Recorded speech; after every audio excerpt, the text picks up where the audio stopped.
it's been a little while since my last video, but unfortunately life does happen. And in that time I've been away, I've actually started to write some scripts for the upcoming videos, so things are going to get a bit more professional. As I'm still preparing myself emotionally for rewatching Critical Role Season 2, I figured I would discuss a related topic that's also a bit of a pet peeve of mine, and that is character death and resurrection. Since this is a bit of a complex topic, I figured I'd split it into 3 videos, mostly because I have a lot of opinions. This first one will be discussing permanently killing a character, the next will be discussing fake character deaths, and the final one will be on character resurrection. And in each one I'll be pointing out examples of this trope, the good, the bad, and the downright ugly. Permanently killing a character is hard. Then especially if they're well liked or if there's an established mode of resurrection in your world. You need to justify the character staying dead. Since I'll be using the major plot points as an example, I'm including a spoiler warning for Fullmetal Alchemist, which I would have to say is one of the best examples in media of handling a character permanently dying.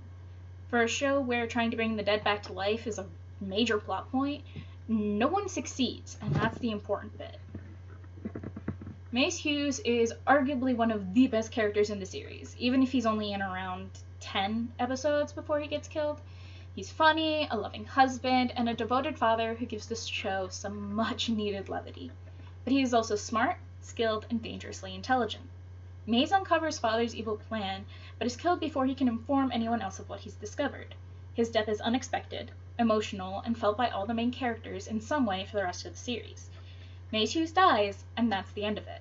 Much like Ned Stark of Game of Thrones, it doesn't matter how likable, important, or unfinished his story was.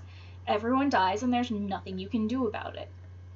May's death also significantly ups the stakes of the show, because now we know that not only are there dangerous enemies after our leads, but they can and will kill characters that may otherwise have had plot armor.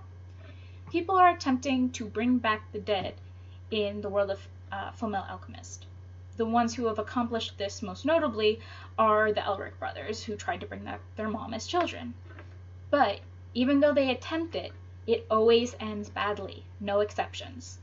Which brings me to my next point. If there is a method of resurrection in your universe, say human transmutation, there has to be a reason for that character to stay dead. This is where the 2003 version comes in. I feel it demonstrates this a whole lot better than the Brotherhood version. In the original anime, the homunculi are all the product of attempting to bring the dead back to life. But they're different now. They're wrong and inhuman. They have died, and while they may look like the person they were in life, all the things that had defined them originally, the things that made people want to bring them back, are gone. They are no longer human. They're homunculi, and this explains why people who die should stay dead in the world of Fullmetal Alchemist. They don't come back the same. So how does this tie into role-playing? I swear, it's not just me telling you why you should watch Fullmetal Alchemist. Chances are, at least one character will die over the course of your campaign. While systems like D&D have resurrection spells, you as the DM need to set the house rules regarding those spells. At my table, resurrection spells cost a whole lot more than a diamond. I have what is lovingly referred to as the Table of Pain, and if any character that gets resurrected, be they an NPC or a PC, is forced to pay a price. Prices can include an alignment or class change, forgetting an important person or event in your life that I, the DM, get to pick, becoming vulnerable to silver or holy water, or even losing one of your senses. For example, one of my characters died and came back before the campaign started. Because of that, they've completely lost one of their senses, and it affects their mental health and their life. On a mechanical level, the Table of Pain can work in 2 ways. You can either pick the cost you think makes the most narrative sense, or you can roll a dice for it, but you need to be consistent. On a narrative level, the Table of Pain is integrated into the world through mythology. Melion is the goddess of the undead, who passed on the secret of resurrection to mortals. But Nosoi, the god of death in the natural order of things, considers the undead abominations, and he will not only punish anyone stupid enough to try and cheat death with something from the table of pain, he will actively try and kill you to restore balance. So your days are numbered, if they succeed in bringing you back at all. I know in other campaigns, resurrection is way more common, and that's alright, that's perfectly fine. The important thing when dealing with death is consistency. Either you allow resurrection at your table, or you don't. And whatever decision you make should apply to the rest of the world, not just your characters. Much like the table of pain, you need to pick a stance and stick with it.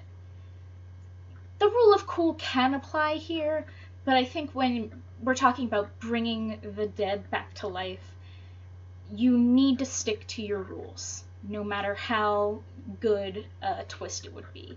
It just makes all the other deaths feel cheap if, suddenly one of the characters is the exception to the rule. And, there's my hot take for the day. I will see you guys on the next adventure.